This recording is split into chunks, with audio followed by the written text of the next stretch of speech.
This is incredible. Where has this been all my life? That was Mr. Griff Ruby's reaction after discovering a traditional Catholic community hidden in the hills above Spokane, Washington. A discovery that would send him on a 7-year journey through one of the most controversial and deeply debated movements within modern Catholicism.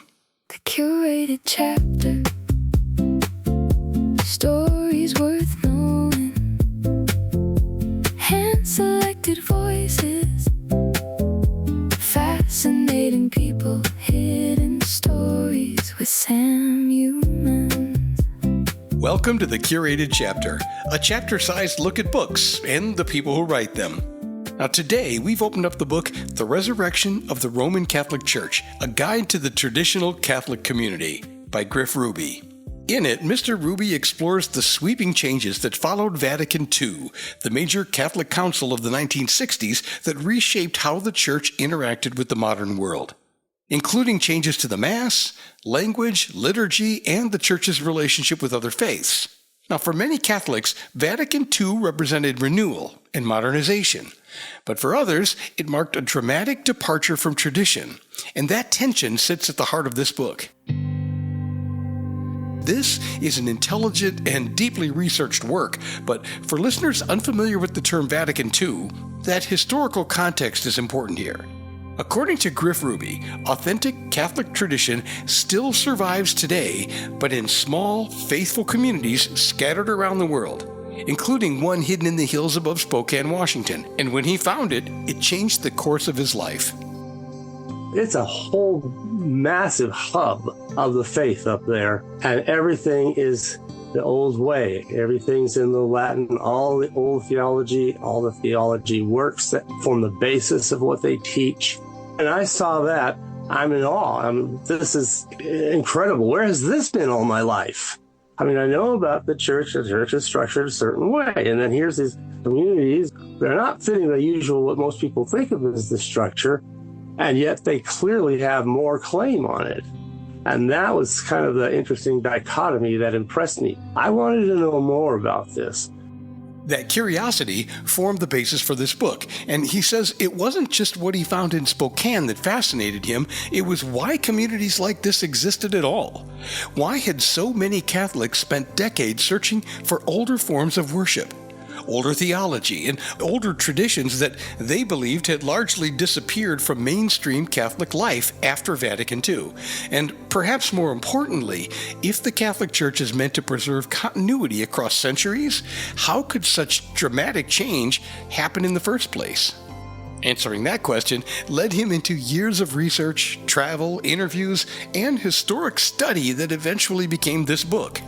I wanted such a book. It didn't exist. So then I started getting all these periodicals and publications, books, anything I could find pertaining to this subject. I also started traveling and interviewing for different people and so forth. Learned a lot, picked up all these pieces. Like any project that you're passionate about, if you throw yourself into it deeply enough, it can change you. That changed me from someone who thought this is really neat and interesting, and I'm almost like a National Geographic writer, documenting some obscure community I found in some strange mountain pass that nobody else knows anything about, only to something where I'm involved. I believe in what these people are doing. It is my life. As his research deepened, so did the conclusions he drew from it. And this is where the conversation gets a little bit controversial. Mr. Ruby argues that the changes that followed after Vatican II were not just reforms or modernization efforts, but they represented a profound break from historical Catholic continuity, a conclusion some Catholics would strongly disagree with. It may shock some people. I understand that. That organization that now runs from Vatican City is not legally continuous with the organization that ran from Vatican City from up until Peter took the see to Rome back in the first century, clear until at least no earlier than the death of Pope Pius XII in 1958. So for that span, it's totally clear what's going on. The progression is absolutely clear, logical. Not that there can't be some development and enfleshments of everything, but you see the original doctrine just growing stronger and clearer. and so forth over the years. And then suddenly there's this Vatican II comes along, and it's this huge sideways motion. We're going sideways.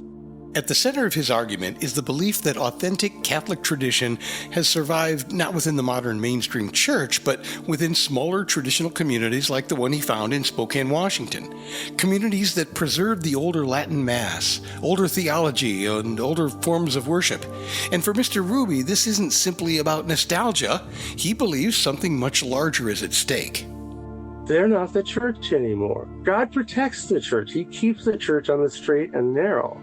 As I demonstrate, in particular, the traditional community, that's where God has actually kept those protections in place. To me, that's a modern day miracle that we watch it just continuing and continuing year after year, while the folks there in the Vatican City organization and all these things they took over, they just get crazier and crazier and crazier. And by crazier, Mr. Ruby is referring to what he sees as a growing theological and moral departure from historic Catholic teaching. You got popes saying, well, who am I to judge homosexuality? Or it's okay if people shack up and we give them the Eucharist anyway. That was the previous guy they had. And this new guy's already getting some strange things too. So, it's like, Catholics, you don't need to put up with that. You shouldn't put up with that. And he says this story is not only theological, it's also historical. In fact, he says, much of the book is about history. First of all, there's a lot of history that's happened. And the thing is, most of this is history. I spend the first 5 chapters and some introductory materials kind of explaining the general situation, introducing the reader to the whys and wherefores of this. This is good stuff. There's a history here that's real important and needs to be documented. Ruby says the book is ultimately about preservation, the preservation of tradition, the preservation of continuity, and the belief that even in periods of confusion and upheaval, authentic faith can survive with the help of small, faithful communities. It's like up until then, we were so under the radar, that's why nobody'd heard of it. Whether you agree with his conclusions or not, the resurrection of the Roman Catholic Church raises questions that reach far beyond Catholicism itself. How do institutions preserve continuity through times of rapid change? What happens when believers feel spiritually displaced inside traditions they once trusted? And how do communities hold on to identity when the modern world seems to be moving in another direction entirely? For Mr. Ruby, the answers are found in the traditional Catholic movement and the communities he believes preserved something ancient through difficult times. There are very tough questions, and I don't think anybody got all the answers. We're all struggling. We know what we need to do, even if we're not totally sure how to explain ourselves. And I think that, to me, is the one thing that unites the traditional Catholics until we have a real pope ready to say, here we are. This is us. Near the beginning of the book, Ruby references a line from Canon Francis J. Ripley's book, This is the Faith, and it might just capture both the spirit of his work and the meaning behind its title. He writes, "The Church is the continuance of the work of a divine person. She will never fail simply because Christ can never fail. Her every Calvary will be followed by a fresh resurrection." If you found any of this intriguing, the book is available now online, and it's called The Resurrection of the Roman Catholic Church, A Guide to the Traditional Catholic Community by Griff Ruby. This has been the Curated Chapter with Sam Humans. Thanks for listening. The Curated Chapter.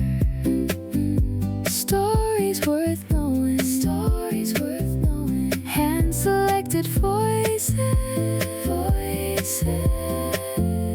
Fascinating people, hidden stories with Sam Humans. Sam Humans. The Curated Chapter.